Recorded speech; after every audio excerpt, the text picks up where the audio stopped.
I was watching a Hank Green VlogBrother's video about the ideas of intelligence, specifically in regards to the idea of gene splicing in order to make a more intelligent society. I put that link in the description box below because I recommend you watch it. But the most important thing that I got from this was the idea that how smart you are is more dependent on the society around you as opposed to some gene structure that exists inside you. It reminded me of this video from Sin City, this clip involving Marv, who's this muscle-bound, terrifying person, and you can see this line basically. Most people think Marv is crazy.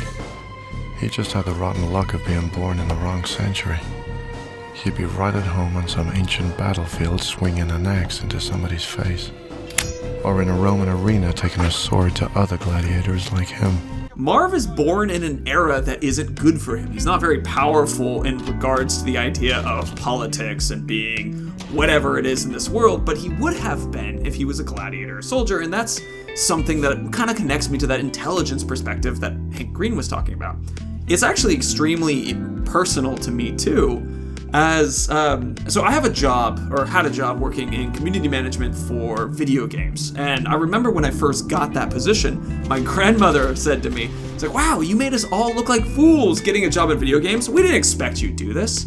And she wasn't saying like she didn't trust that I could succeed and do a job kind of thing, but just like my family had no idea what was going on when I was saying I'm interested in studying to become a community manager and make videos and that kind of thing.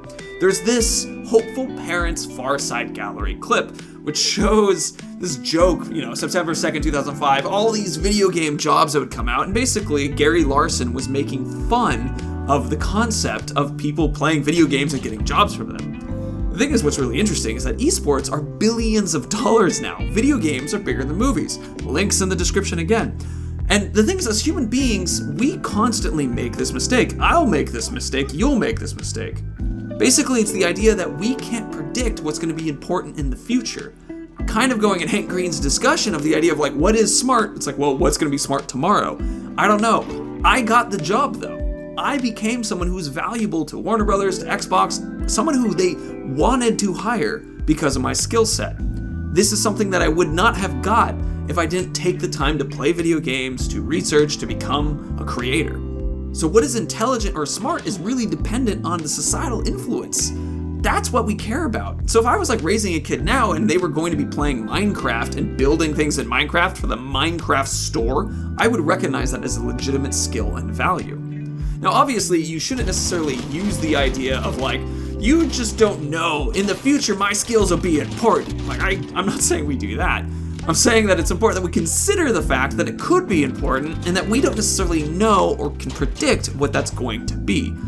That's one of the reasons why I'm always so supportive of the idea of like optimizing your happiness. Like if it makes you happy and you can get good at it, that's probably something valuable to do, because if you get good enough at it, someone's probably gonna want you to do it for them. Now, one thing that pops in my head about this too is that people are making these decisions about like, we can figure out what intelligence is based off of this one gene. But the point of this idea is we can't predict what will actually be really important, but also on top of that, we can't actually know what those specific indicators would be. So in Texas right now, there was a law that was passed that basically said if you were assigned male at birth, you were not allowed to play in women's sports if you were transitioning to be female, specifically in high school. So this is an interesting argument because from their perspective and what this law is trying to say, if you're assigned male at birth, you're better at sports. Now this is kind of taking out of the idea of, whether it's, other genetic effects or even something like the relative age effect. Because of arbitrary cutoffs of time, you're saying, oh, you're in 4th grade, you're 3rd grade, or whatever grade you are, relative age effect is this idea that people who are older within a certain subset of time tend to be more successful.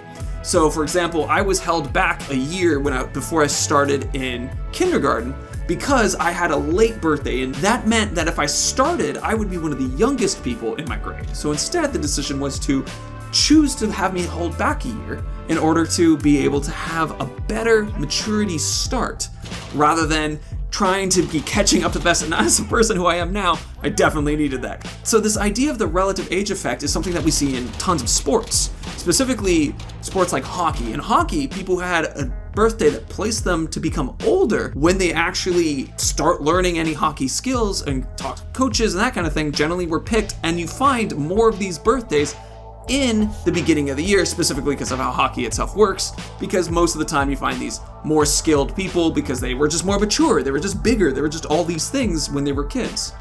Now, an interesting thing that comes up when you look at this is that the younger people in hockey are actually paid more and get more goals. Possibly one of the people could argue is that they had to work harder to be successful, or the fact that their skills were just so much that greater because they were picked over the older kids. That could be related to that. But the thing that's interesting is it's kind of like, well, for both of these situations, it's the societal influence of when you were born and when we arbitrarily dropped these barriers about if you're in first grade, second grade, third grade, that influenced the final outcome of how skilled you were. Now, I'm not going to say that I know for sure that having people who are assigned middle at birth and then transitioning are going to be better or worse or not something that you care about in high school sports. But what I'm saying is, if you're going to be making a law about that, you need to consider the fact that you have to make the argument that it's going to be such a significant, important thing that it is more so, or even matters more, than something like relative age. Some people are going to be in a better position because they have more money and better coaches, or they're just going to be born at the right time. That's what needs to be talked about, because if the thing is like, oh, it's unfair, well, what about all these other things that we consider? Are we going to have sport leagues that are just like, all right, you're within this level of skill from a coach. This coach was this good, so we're going to put you with this coach, but you can't compete against someone with a different coach. Also, you were born 1 week outside of this arbitrary cutoff date for this month, so only people within this month can compete. Like, it opens up a lot of questions that should be discussed.